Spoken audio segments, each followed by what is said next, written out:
Misthological Models Part 5, A Panoramic View of New Jerusalem. Chapter 5, New Jerusalem as Typology. The three-section tabernacle is typological of various facets. For example, 3 degrees of glory. Celestial is the highest degree of glory. Terrestrial is intermediate glory. Telestial is the lowest degree of glory. You see these 3 areas represented in the three-section tabernacle. The celestial glory would correspond to that of New Jerusalem. The terrestrial glory would correspond to that of earth. Telestial glory would be glory in the planets surrounding New Jerusalem in the heavenly dimension. The three-section temple also has a correlation with the celestial out of darkness. 3 degrees of glory. Celestial is the highest. Terrestrial is intermediate. Telestial is the lowest degree of glory, which would be the celestial out of darkness. The three-section temple can be dualistically compared to the outer darkness. Again, we see 3 degrees of glory. The celestial is the highest. Terrestrial is intermediate. Telestial is the lowest. Celestial out of darkness during the eternal state. While there are some believers currently in the celestial out of darkness, unfaithful believers of all dispensations will eventually be in the celestial outer darkness in the eternal state. The terrestrial outer darkness is limited to 1,000 years during the millennial state. This illustration is of the three-section temple dualistically compared to the outer darkness. The 3-leveled city and 3-leveled ark were both above the earth during the flood. Here's an illustration of simplified 2-level typology. We need not suppose that all those destroyed on earth during the flood were unbelievers. Believers destroyed outside the ark would mythologically typify believers outside the city. In this illustration, the boundaries set around Mout Sinai created a gap between God's consecrated people and the mountain. As you remember, Moses was instructed to create this gap as a boundary line. Similarly, the location of the heavenly Mount Zion above the earth will create a gap between the mortals living on earth and the immortals living in heavenly Jerusalem. Only a select few were typologically chosen to go up and have dinner with God on Mount Sinai, as described in Exodus 24, 9 through 11, where Moses and the 70 elders went up on the mountain to have dinner with God. In like fashion, only a few believers will qualify mythologically to have dinner with God in His holy mountain, New Jerusalem. This illustration pictures Mount Sinai blackened by Mount Zion. Apparently, heavenly Jerusalem came to earth and was suspended above Mount Sinai. If that is the case, the question would be, how close was the heavenly city to Mount Sinai? Jabal Machwa's blackened peak is the probable location for Mount Zion. The illustration shows a pull-out. My conjecture is that the heavenly city was so close that it partially overlapped the top of the mountain. Although the heavenly city remained thinly cloaked in another dimension, the electrical discharge was so great that it charged the top of the mountain. When Moses and the 70 elders of Israel went up on the mount and had supper with the God of Israel, they were able to enter that dimension, into the bottom of the 3D city, and saw its sapphire blue floor in that dimension. Seemingly, the Lord Jesus, probably as the angel of the Lord, took Moses up on earthly Mount Sinai to a point where it overlapped with the heavenly mountain city and had dinner with the 70 elders there. They were dining on the overlapping mountain, the earthly mountain and the heavenly mountain. The blue pavement was from the heavenly mountain, not part of the earthly mountain. Ezekiel's temple walls widening outward? The proposition that the walls of Ezekiel's temple will widen outward is questionable. This is a popular illustration of the conjecture regarding Ezekiel's walls on the internet. Ezekiel's inner and innermost walls widening inward is an alternative possibility. The above illustration conceptualizes the impression that was adopted in the outer darkness. The Holy of Holies, which represents New Jerusalem, is pyramidal on both the inside and the outside in terms of its innermost walls, as you see by the sloped inner wall and innermost wall. This would correspond to the slope of the pyramidal shape of New Jerusalem. You also have the levels. Ezekiel's temple typifies the city by its inner slope and its three sections. Alternative illustrations by others will show Ezekiel's inner wall tapering inward. Here you have one by Bloch and Beatty. Alternatively, the tapering in of the inner wall, not the innermost wall, is the basic approach taken by Bloch and Beatty. Their approach is much more the norm than what I posed in the outer darkness. Ezekiel's inner wall widening inward. This is the primary component that I have adopted from the concurring approach taken by Bloch and Beatty. The inner straight wall suggests a cube. The duality of the walls suggests the duality of the city as being both pyramidal and cubical. The cubical shape is suggested by the straightness of the innermost wall. The pyramidal shape is suggested by the slope of the inner wall. As a result, the Holy of Holies is perceived to be cubical on the inside in terms of its innermost wall, but pyramidal on the outside in terms of the exterior of its inner wall. This perception is adopted in the present treatment in accordance with the proposed cubical nature of the 4D city and the pyramidal nature of the 3D city, with the 4D city being accessed via the 3D city. Let's look at the movement of the 3D city to the 4D city.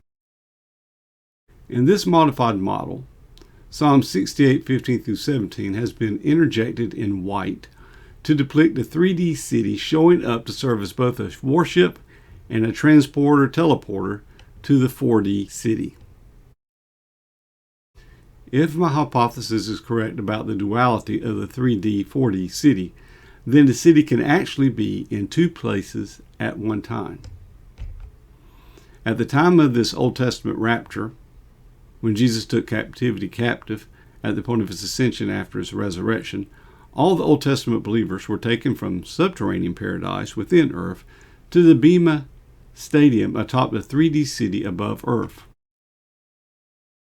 The 3D city then traveled through interstellar space or teleported to the 4D city in the third heaven. The typology also sees a correlative expulsion from the garden. Lucifer was cast down to planet Rahab as his terrestrial outer darkness. The fallen sons of God were cast out of the heavenly city to the planet below, representing expulsion into their terrestrial outer darkness. Regenerate human sons of God who live until the end of the tribulation likewise could be cast out of the beam atop of the heavenly city to this earth, representing their expulsion into their terrestrial outer darkness. Eventually, the fallen angelic sons of God will be sent to the lake of fire, which is their soteriological outer darkness. At the end of the millennium, unfaithful regenerate sons of God will be sent to the celestial outer darkness. Adam and Eve were clothed with animal skins before being cast outside the garden. They were redeemed as pictured by the shed blood of this sacrificial animal. Even so, even though redeemed, they were cast out of paradise. For Adam and Eve, a mythological exclusion is detailed. Let's look at possible three-level Eden typology. Adam and Eve were cast out of the Garden of Eden, representing the heavenly Eden, to perform laborious work outside of it, picturing the outer darkness. A speculative element has been added to the above illustration in picturing a ziggurat in the Garden of Eden. When were ziggurats first invented, and who invented them? Willis' opinion is that the ziggurats were originally designed by God and subsequently perverted by Satan.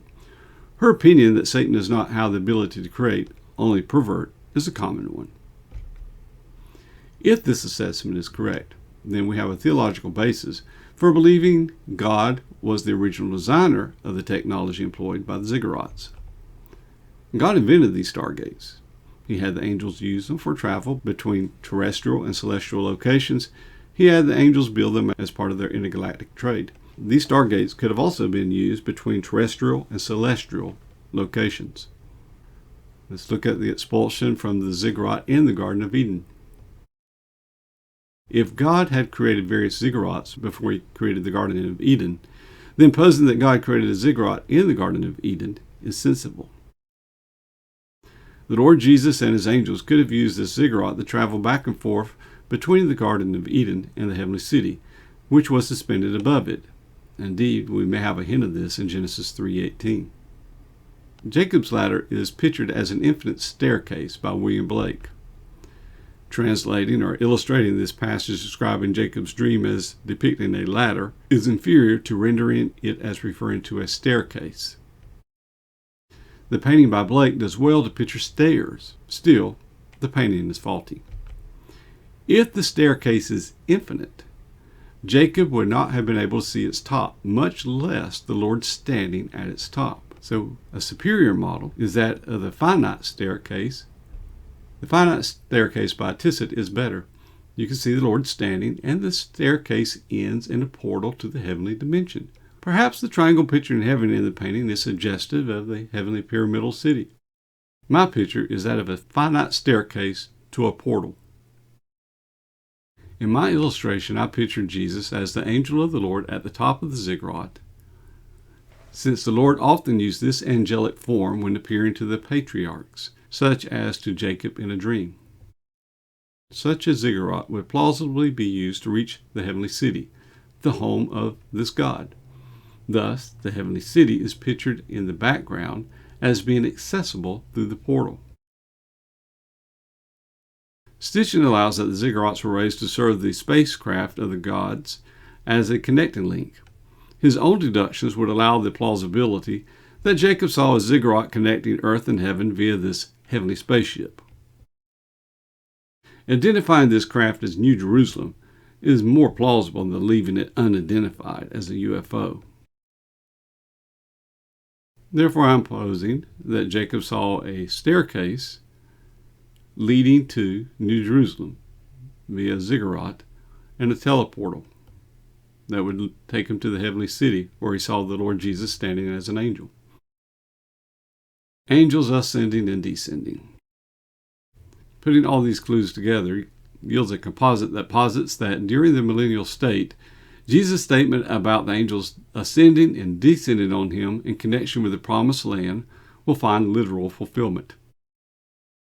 Just as Jacob saw a ziggurat linking heaven with the promised land where he was laying, believers during the millennial kingdom, and probably during the eternal state as well, will be able to see angels ascending and descending on a ziggurat in the promised land. Jesus will go back and forth between the earthly Jerusalem and heavenly Jerusalem via a ziggurat in the promised land when he desires great angelic fanfare. This ziggurat will most likely be located where it was originally located, namely in the Garden of Eden at Jerusalem. Access to the heavenly city will be through Israel, not merely because it was the Jewish nation that gave us Jesus, but also because this is where access to the space city via a direct portal from Earth's ziggurat will be available. As the human population continues to increase throughout the millennial state and eternity future, humanity will undoubtedly populate other planets throughout the universe. As the Gentile nations continue to grow in population, so will the Jewish population. I pose that wherever the 3D city is located above a capital planet, A ziggurat will be located at the northernmost part of that planet, giving direct portal access to the 3D city above it. The land around that ziggurat will, in each case, be populated by the Jewish people. Access to the Holy City via ziggurats will always be exclusively through the Jewish people. The pattern established on Earth pertaining to access via the Promised Land to the Heavenly City will be replicated throughout the eternal ages in infinite locations. For more information, you can see my website, accessible as Misthology.org, or unconditionalsecurity.org, or theouterdarkness.org.